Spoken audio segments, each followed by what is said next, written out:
Hello, welcome to Skull RPG Podcast. My name's Dwight Skull. My name's Jacob Skull. And today we're going to teach you how to tell your story.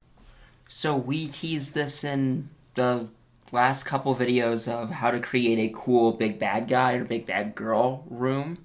How would we, some tips and stuff on that? Yeah, so first thing I would do is so here's what you need to do. So plan out how big you need the room to be. Mm-hmm. Figure out if it's going to be natural stone or if it's going to be work stone. Or typically it's a room. Let's just say it's a room for these encounters. And one of our things we talked about, an outside garden, so you can use hallucinatory terrain. Also fine because you're controlling the area, right? If you're going to have a death trap set in the heart of Winterfell, for instance, where the tree is, then sure, that's fine too. Just someplace where the big bad is controlling. It's like their abode, their home, their seat of power. So they have had months, years, maybe even decades or even millennia, depending on if it's a lich or something, or a dragon, to spend time planning their room of death.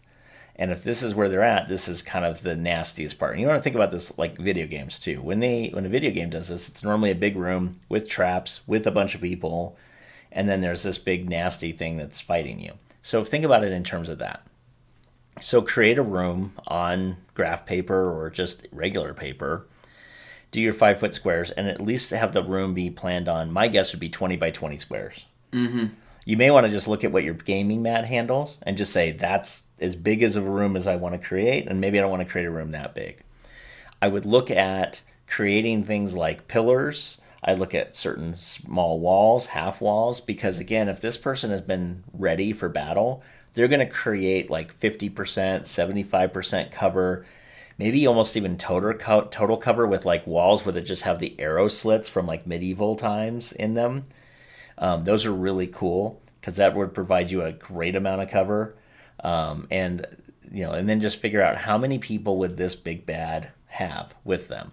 Mm-hmm. And I'm not saying if the big bad's level 15, you're going to stack you're going to stack 15, ranged fighters that are also level 15 in there. They might have 15 level 6 fighters with them or something along those lines. Now, the cool part about all this is you're going to set up your room so that you have choke points. A choke point is where the players have to move through a small area in order to for it to make sense and for it to work, for them to move forward. And you're going to have spots where the big bad has the ability to get full cover, to heal, but also come back out to cast spells, those sorts of things. And then you're going to give them ancillary people to slow you down, because that's the idea. Every video game, every storyline, right? It's not as simple as, oh, you get to fight the big bad by yourself.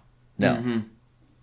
These people are villains and have lived a long time because they don't fight fair, because fighting fair normally leads to you not having a kingdom and being killed. So they've lasted this long by not fighting fair. So why in the world would they start today? So build out your room with, I would say, if you're having a choke point, have the choke point have a pit trap maybe 10 feet in front of it. So if you directly come at the choke point, you could fall into a hole. If the hole gets trapped and gets sprung and no one falls into it, great. Now you have a 10-foot hole that people have to walk around, which slows you down. Yep. And allows, again, choke points even more, because now you got to go around one way or the other, or really, you have a 5-foot square on either side to get through. Now, of course, everybody that works for the big bad knows where everything is. So you just got to make sure as the GM, you know where things are. So as you're moving those people around, they're weirdly moving around stuff.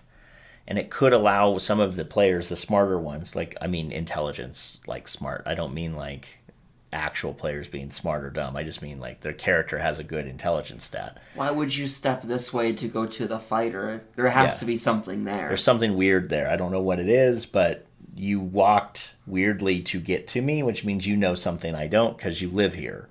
Because the guys in his guards are going to know all the traps. And there could be pressure plates with darts. There could be pressure plates with, you could even go full out Indiana Jones, where there's a big, huge stone ball in the ceiling that drops down if you're not careful, and all of his guys are behind it, causing you to run toward him. There's all sorts of cool stuff you can do. And then if you combine it with our battlefield control spells and the hallucinatory terrain that we talked about, you could create some really cool scenarios where this room is filled with a bunch of traps and people and choke points, and it really is just like, think of it like a death trap. And I would look at it as there's a thing where you have what's called like a, I don't know what it's technically called. I call it like the murder X. So if I have people shooting from the right and people shooting from the left, there's a certain point where if you get within a certain range of them, both of them can hit you really easily. And now you're in like the murder X of being killed, this murder area. And I would put a trap in the very, like, I'd want to keep my players in that murder square as much as I possibly could. So I would put a trap just in front of the murder X, so if you tried to run through it, you're going to hit the trap. Mm-hmm. And also creating more of a murder type of an area. I would create things where the mage at the end, like the big bad guy, normally is a mage. It just makes sense given their ability to do damage. Is able to do battlefield control spells to push the characters toward certain traps and lead them away from other areas. You can also have it where everything's always moving upward. And what do I mean by that? Well, they walk into the room, and 10 feet up is it's like a stone pyramid type of thing. So they have to go up 10 feet. Well, conveniently, there's 2 sets of stairs that are only 5 feet wide. Mm-hmm. Yeah, that's a choke point. So which do they go? Do they split the party and go each side of the stairs? Do they stay at the party and try to slough up the stairs? And both are trapped. Both are trapped. Everything's nasty. Now, of course, remember, you don't want to put a trap right on the stairs. You want to put a trap right when they come off or on, because this room is functional. And everybody that knows the room knows that there's a way through this. So I would never trap the square where you'd come off of the stairs. I would trap the squares next to that. Skip the 9th step on the staircase. Skip the 8th step on that staircase. Right, and the landings are fine on either side but the square to the left or the right of the landing may be trapped. The square in front of the landing may be trapped. The square to the left and in front may be trapped with different traps. As you come off the staircase, dodge that cobblestone and go to this one instead. And what happens if half your party's up the stairwell and then your big bad casts wall of fire halfway on the stair, halfway down the stairs to split the party, cause damage to those on either side, and now the one party on the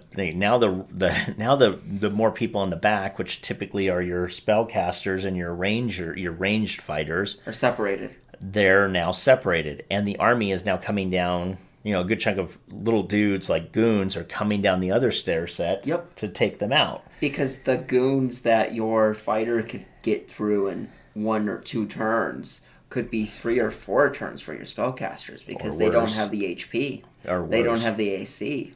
Right. So think about this in terms of that. How do I separate the party? How do I control the room? Do I like the concept of everything is raised? So you get up, there's like 20 feet squares, 20 feet of, no matter how wide your thing, it doesn't matter. But for 20 feet, you're on this area, and then there's another set of stairs. And the stairs are never, they're never in line. Mm-hmm. So you come off one set of stairs, you have to move over a number of squares to get to another set of stairs, and you have to move over to get another set of squares, and it could be like 2 sets of stairs, 1 set of stairs, 2 sets of stairs, 1 set of stairs, 3 sets of stairs, and then finally you're at this altar in this diocese, and there is the big bad finally, who's run out a lot of spells, but you have 2. You know what I mean? And your guys are bloody, and they're fighting, and it's just nasty. And that's how I would do it, is create these murder rooms, for lack of a better word, and make sure that my mage is ready to go. That said, rolling up characters is one of the hardest things you can do. So Jacob and I have rolled up 12 classes with 7 characters each. 10 classes, 7-ish characters each. Thanks. Listen to him. Point is, it is a ton of, you get level 1, 3, 6, 9, 12, 15, and 18 level wizards, warlocks, sorcerers, rogues. All the classes in the player's handbook for 5e. Yep, except we swapped out the ranger for a ranged fighter because, trust us, it's better that way. They tanked the ranger so bad in 5. But this book will be coming out in the next short couple of days if it's not already out. And if you check the show notes, you'll see our first book. But if you go to our website, which is skullrpg.com, I will have a link to the new book there when it comes out. If you go to our resources page, which is at the end of this podcast, it's always at the end of our podcast, I'll have a link to our book there as well. And if you want to potentially get it for free, we haven't decided if we're doing that yet or not, but you'll definitely have options for free books in the future. You can go to our website, sign up for our free course on how to do a 3-act campaign, get into our mailing list, because we'll be notifying our mailing list as soon as we drop the book and we feel like it's, good. You always have to upload a book like 3 or 4 times into Amazon. It's a little ridiculous. But once you do that and we feel good with it, we'll notify our email list first to let them know that it's there. And if we're providing any sort of discounts or free versions of it, you guys will have access to it right there. So that's our gift to you. But again, I don't know who you are listening to this. I only know who you are if you sign up for our email list, and you can get a free course out of the deal, which is pretty good. So thank you guys very much, and we'll see you tomorrow. Hey, thanks for listening. And for more resources, please go to skullrpg.com.